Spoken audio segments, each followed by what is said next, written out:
નમસ્કાર, આપ જોઈ રહ્યા છો સ્પાર્ક ટુડે ન્યૂઝ। વડોદરામાં રાજકોટની ઘટના બાદ એસીબીનો ધમધમાટ શરૂ થયો છે।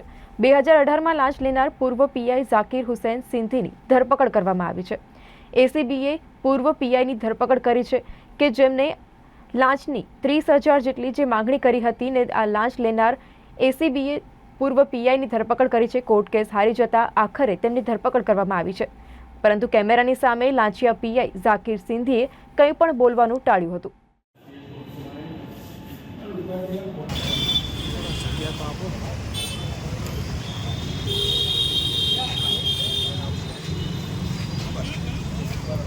गाड़ी बस